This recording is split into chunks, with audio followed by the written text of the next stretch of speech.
Yon, isang mapagpalang araw sa ating lahat mga kaibigan. Alam kong na-miss nyo ako. At syempre, may gagawin tayong tattoo ngayon. At ito, ang request ng ating bossing. So tara, game! Yun, talagang na-miss nyo ako, ano?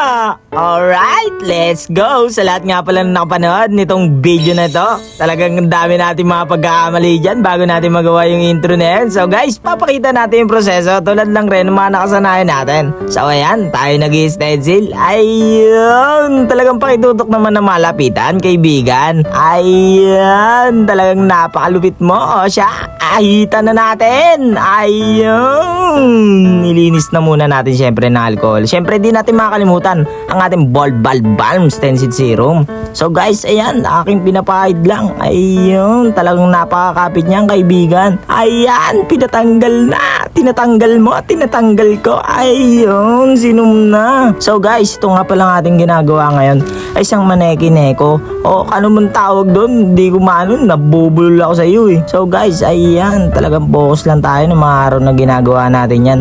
At ayan, nililinyan. So guys, sa lahat ng may mga tattoo dyan, alam nyo na kung pakiramdam na nililinyan. Ayun, talagang focus na focus tayo dyan, kaibigan. At syempre, shoutout ko na rin ang aking commander na si Beach Del Cabrera na palagi nakasuporta sa ating mga pagbablog. At syempre, mahal na mahal ko yan eh. Alright. Talagang kinilig naman, no? Nanonood ka na nga lang, kinilig ka pa. At ito nga pala guys, siya nga pala ang nag-video niyan nung mga panahon nagtatato ko.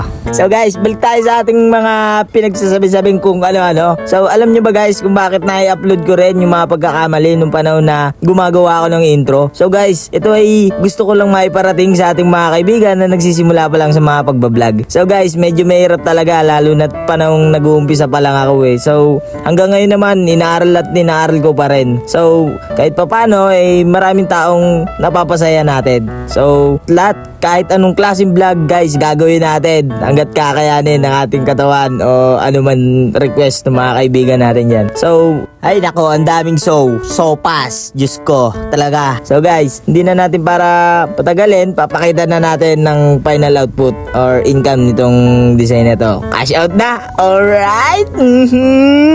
So, ayan. So, bago nga pala ang lahat, lagyan natin ng Mr. Marcos Organic. Galing yan sa ating bossing na si Mark Joshua Loteria. Alright, ito ang final result.